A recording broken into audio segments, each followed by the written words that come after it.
বেস্টটাকে বার করে আনা, with the hope যে অলরেডি তোমরা অনেকটা প্রিপারেশন নিয়েছো এবং মেইনে যখন ডাক পেয়েছো তার মানে ইউ আর অলমোস্ট রেডি।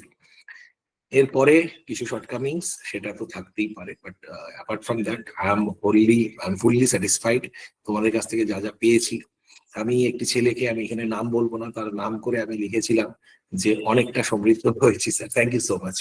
আমি একজনকে মনে আছে তার খাতা যেদিন আমি প্রথম দিন দেখেছিলাম, তার খাতাটাকে আমি এরকম করে ক্রস করে কেটেছিলাম। পরে যখন ওর লেখাতে আমি ইমপ্রুভমেন্ট দেখেছি, প্রত্যেকটা ক্লাসকে যখন শুনে ও যখন নিজে ইমপ্রুভ করেছে, আমি তার খাতার মধ্যে তার নামটাকে লিখে দিয়েছি যে ড্যাশ, মানে ওর নামটা, যে তুমি ইমপ্রুভ করছো, and I was so happy. আমার হ্যাপিনেস এর কোনো মানে স্বার্থ নেই। মানে আমি, ঠিক আছে, আমার সায়নদীপ বুঝতে পেরেছে কারণ সায়নদীপ ওগুলোকে ছবি তুলে পাঠিয়েছে।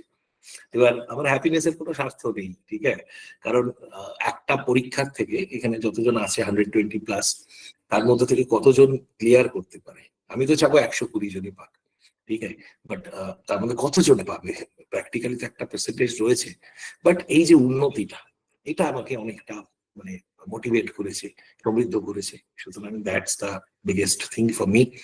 তোমাদের অনেকের হয়তো ভালো লেগেছে, অনেকের আরো প্রত্যাশা ছিল, কিছুটা প্রত্যাশা আমি পূর্ণ করতে পেরেছি, অনেক প্রত্যাশা হয়তো পারিনি। সব মিলিয়ে আমার কাছে এটা ওভারঅল জার্নি ইট ওয়াজ, এবং আমার মনে হয় এটা সামনের দিনে আমাকে অনেকটা চোখ খুলে দিয়েছে।